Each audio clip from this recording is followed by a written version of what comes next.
pagi adik-adik yang ada di rumahnya masing-masing. Kita mengucap syukur kepada Tuhan karena kasih setianya. Dia telah menjaga kita selama 1 minggu ini dan kita akan beribadah kepada Tuhan pada pagi hari ini lewat ibadah live streaming. Untuk itu adik-adik semua bangkit berdiri, kita sama-sama memuji Tuhan dengan menyanyikan lagu Hari Ini Kurasa Bahagia.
Sekali lagi dengan menyanyikan lagu Bila Kau Senang.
Oke, baik adik-adik, sebelum kita masuk dalam doa pembuka, mari kita menyanyikan lagu Kasih Yesus Indah Indah Oh Indah.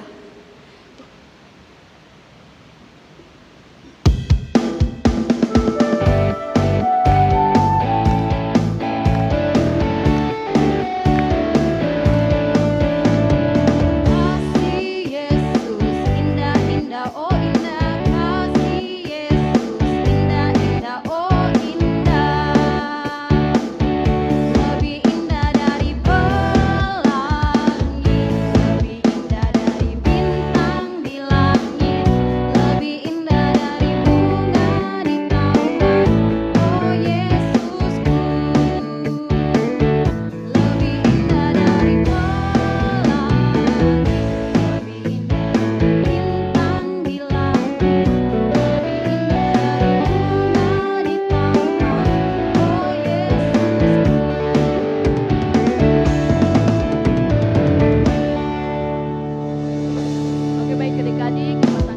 tutup mata, kita bersatu dalam doa. Kita berdoa.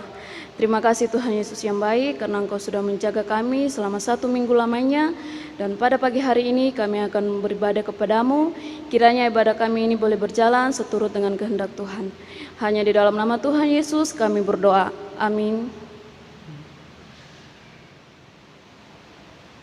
Oke adik sekalian, masih dalam keadaan berdiri, mari kita menyanyikan lagi satu lagu, Aku Pahlawan Kecil.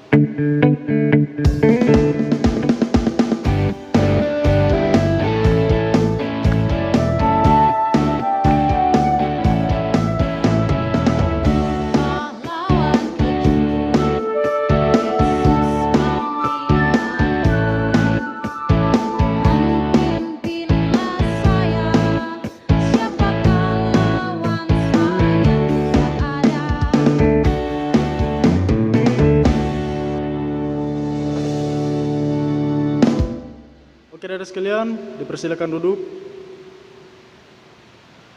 Sebentar lagi kita akan mendengarkan firman Tuhan. Untuk itu adik-adik semua, mari kita menyanyikan satu lagu lagi yang berjudul Baca Kitab Suci.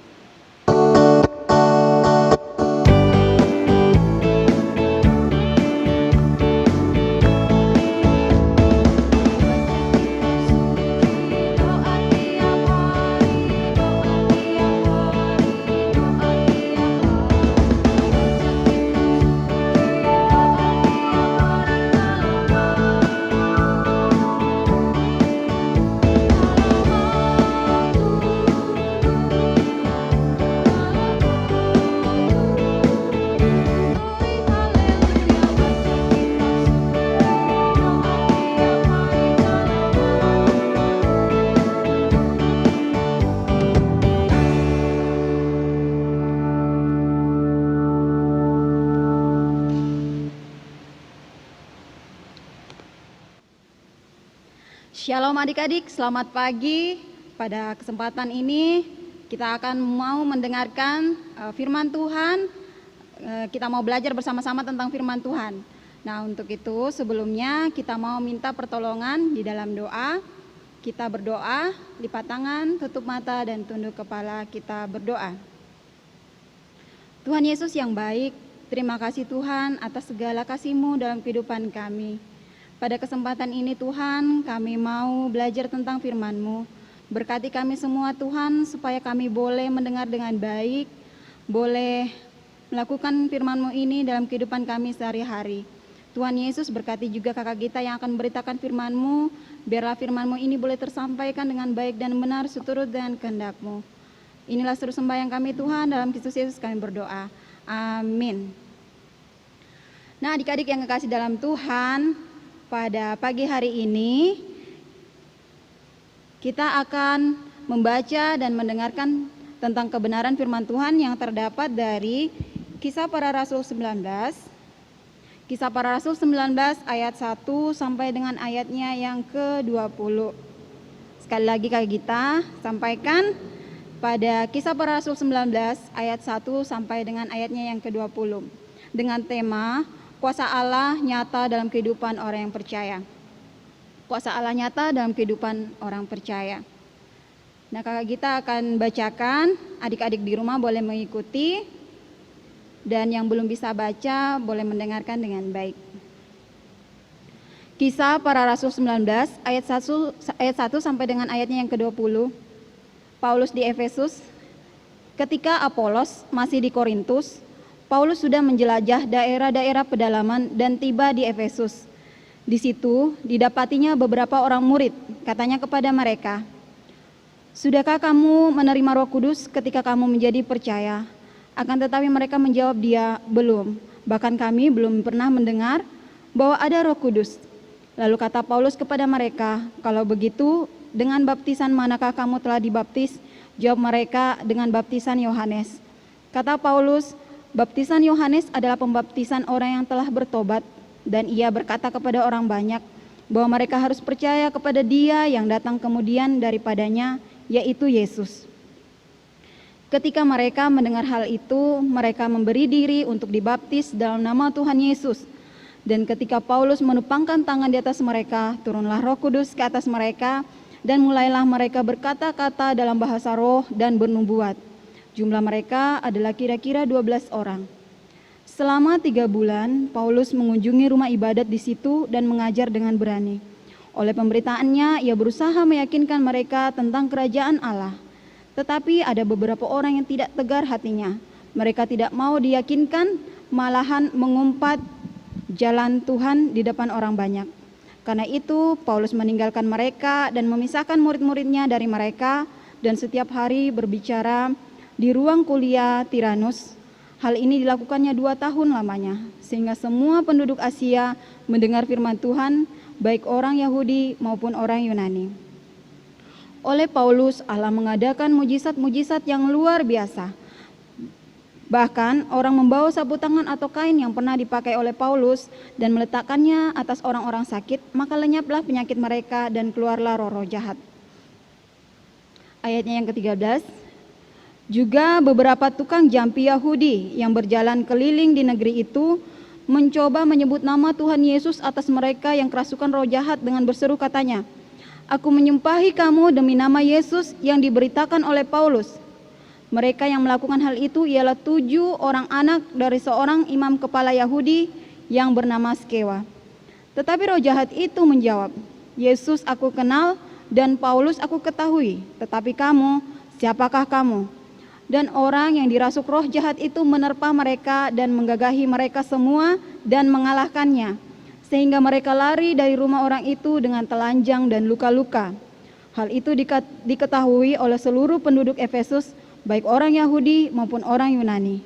Maka ketakutanlah mereka semua dan makin masyhurlah nama Tuhan Yesus. Banyak di antara mereka yang telah menjadi percaya dan datang mengaku di muka umum bahwa mereka pernah turut melakukan perbuatan-perbuatan seperti itu. Banyak juga di antara mereka yang pernah melakukan sihir, mengumpulkan kitab-kitabnya, lalu membakarnya di depan mata semua orang. Nilai kitab-kitab itu ditaksir 50.000 uang perak. Dengan jalan ini, makin tersiarlah firman Tuhan dan makin berkuasa. Amin. Adik-adik yang kekasih dalam Tuhan, sebelum kakak Gita masuk dalam perikop kita dengan tema kuasa Allah nyata dalam kehidupan orang yang percaya, kakak Gita mau tanya dulu, minggu lalu kita mendengarkan cerita tentang Paulus yang berada di mana? Paulus ada di daerah yang bernama Korintus.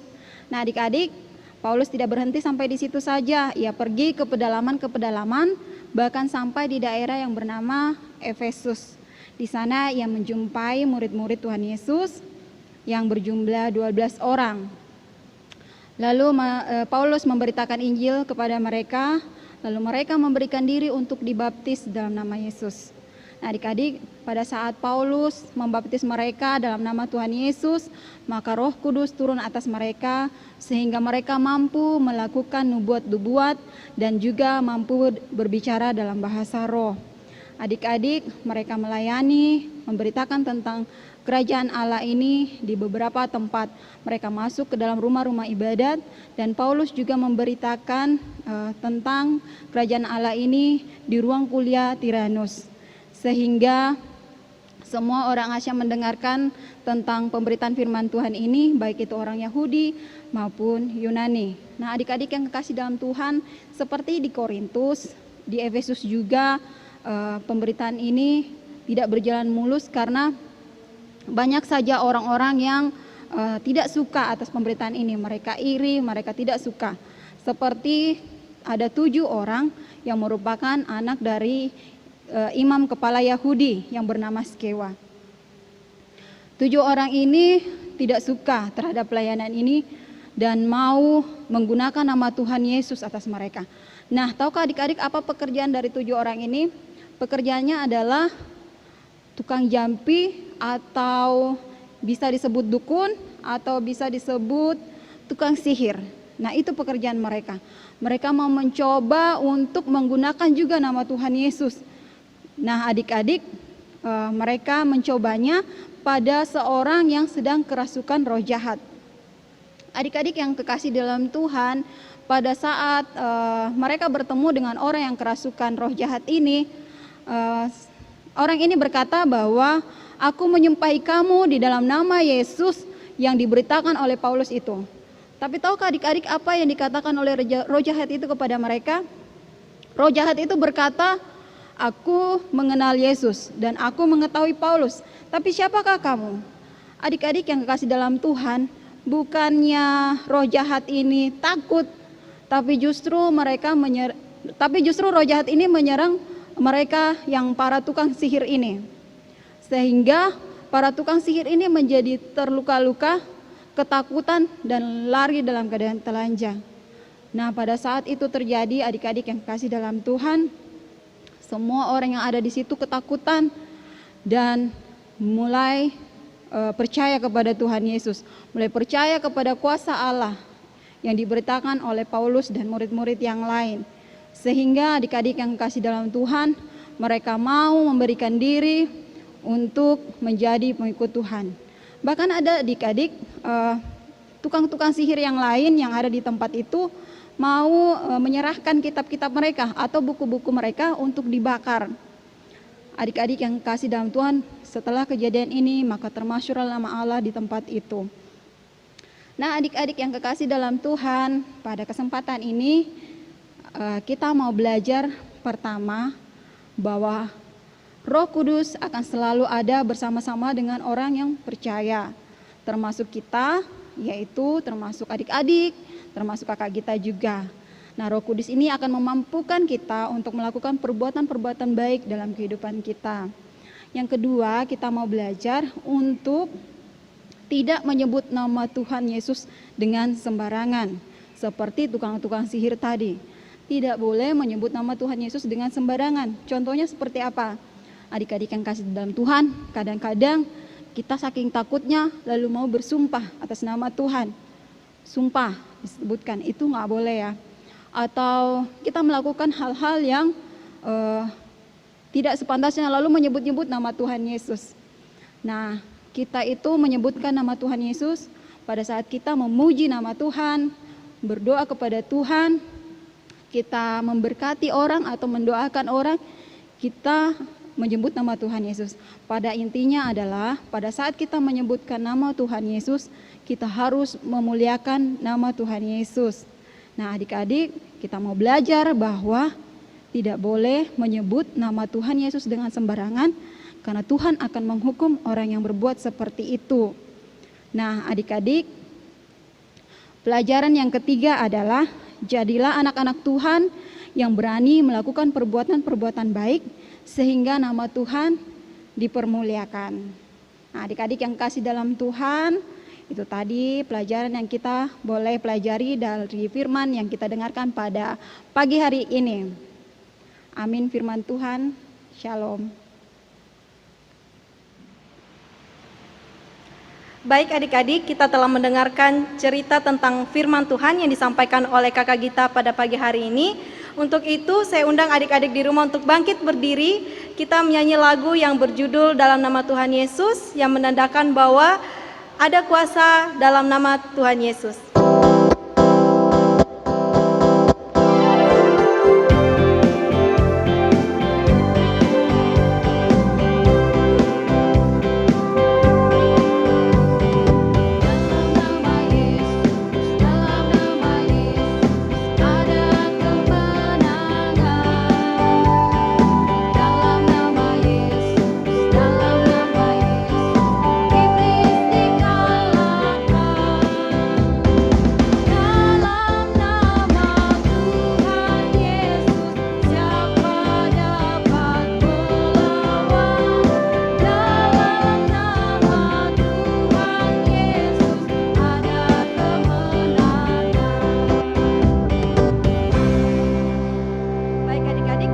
Keadaan berdiri, kita angkat lagi satu pujian yang berkata hati-hati gunakan mulutmu.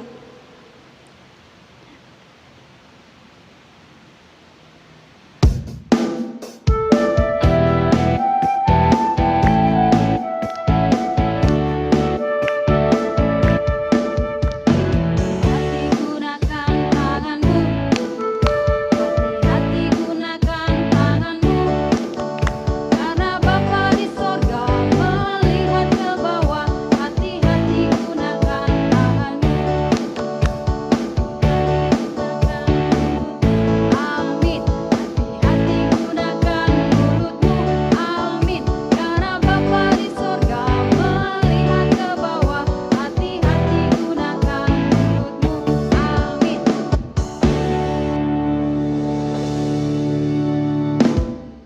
Baik adik-adik dipersilakan duduk kembali. Kita akan memberikan persembahan kepada Tuhan. Untuk itu adik-adik di rumah persiapkan persembahan yang terbaik yang akan diberikan kepada Tuhan.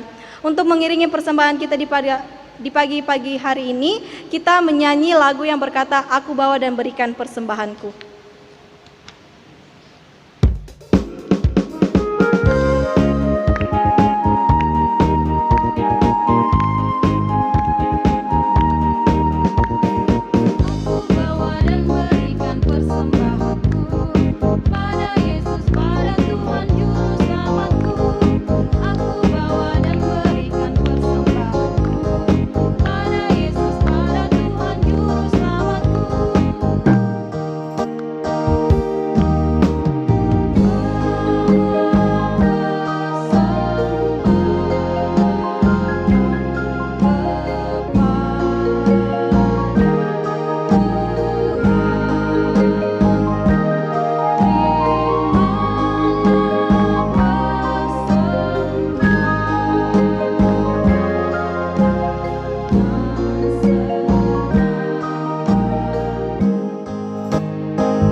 Baik adik-adik, kita akan berdoa persembahan kita dan doa syafaat yang akan dibawakan oleh kakak Gita. Kepada kakak Gita dipersilakan.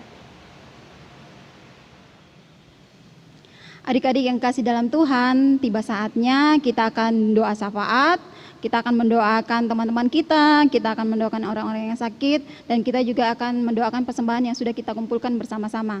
Untuk itu adik-adik mengambil sikap yang baik, tundukkan kepala, lipat tangan, tunduk kepala, kita berdoa. 3.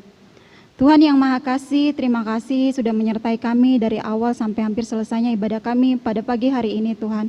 Biarlah ibadah kami pada pagi hari ini berkenan di hadapan-Mu. Bapa yang Maha Kasih, kami mengucap syukur atas penyertaan Tuhan dalam kehidupan kami sepanjang hari. Terima kasih Tuhan, pada kesempatan ini Tuhan kami mau berdoa buat adik-adik kami dalam kehidupan mereka sehari-hari. Kiranya Tuhan senantiasa memberkati tumbuh kembang mereka, sehingga mereka boleh tumbuh menjadi anak-anak yang takut akan Tuhan. Tuhan Yesus yang Maha Kasih, kami berdoa buat orang tua dari adik-adik terkasih. Biarlah Engkau memberikan hikmat, kebijaksanaan, kesehatan, kekuatan Tuhan, berkat-Mu yang melimpah dalam kehidupan mereka, sehingga mereka boleh membimbing dan mendidik anak-anak terkasih untuk boleh seturut dengan kehendak-Mu. Bapa yang ada dalam sorga, kami juga berdoa buat kakak-kakak pengasuh dimanapun mereka berada, dalam aktivitas mereka sehari-hari. Biarlah dalam kehidupan mereka setiap harinya selalu bersemangat dalam melayani Engkau. Tuhan Yesus yang Maha Kasih, kami mau berdoa, mungkin ada teman atau adik terkasih atau keluarga yang sedang dalam keadaan kelemahan tubuh Tuhan. Mari Tuhan Engkau memberkati dan memberikan kesembuhan. Biarlah melalui Namamu yang penuh dengan kuasa, mereka boleh memperoleh kesembuhan. Tuhan Yesus yang Maha Kasih, kami berdoa buat jemaat kami yang ada di tempat ini. Mari Tuhan Engkau memberkati, biar dalam setiap pergumulan mereka, kuasa Tuhan nyata sehingga memberikan kelegaan. Tuhan Yesus yang Maha Kasih, kami berdoa buat Bapak dan Ibu Pendeta kami dalam kehidupan mereka sehari-hari, dalam pelayanannya, dalam kehidupan, dalam berkeluarga. Kiranya Tuhan senantiasa memberkati, memberikan hikmat dan kebijaksanaan. Tuhan yang Maha Kasih, kami juga mau berdoa buat pemerintah kami dari pusat sampai kepada pelosok-pelosok. Tuhan berikan hikmat dan kebijaksanaan, biarlah setiap keputusan dan tindakan yang mereka lakukan mencerminkan kasih Tuhan, dan biarlah setiap masyarakat boleh merasakan kasih Tuhan di dalamnya. Bapa yang ada dalam sorga, inilah seru sembahyang kami Tuhan, terima kami yang bermohon, mohon ampun setiap salah dosa yang kami perbuat melawan kehendak-Mu. Dalam Kristus Yesus kami berdoa, amin. Baik adik-adik, kita telah berdoa persembahan dan doa syafaat. Untuk itu saya undang adik-adik di rumah kembali bangkit berdiri. Kita menyanyi lagu yang berjudul Ku Menang, Ku Menang.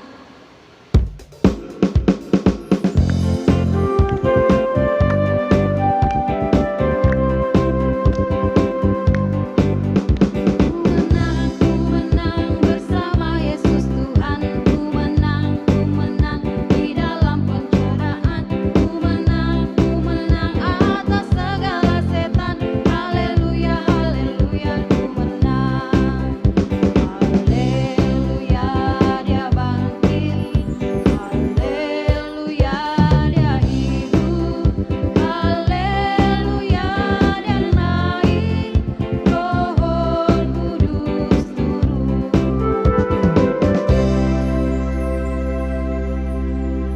Baik adik-adik, kita akan berdoa penutup.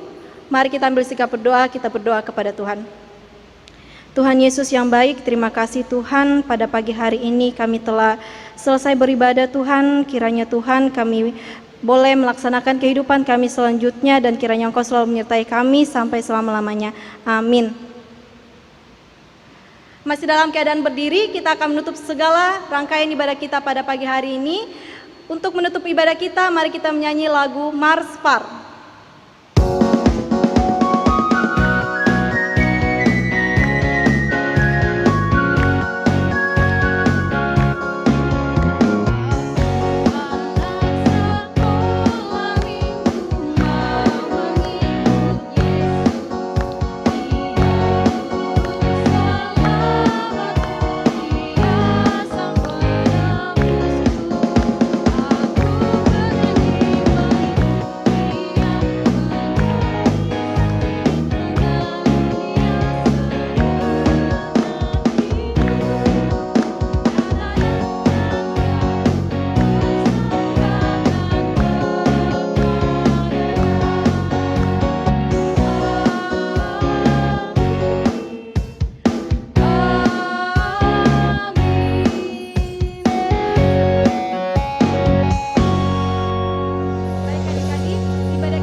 Hari Minggu dan shalom. Shalom.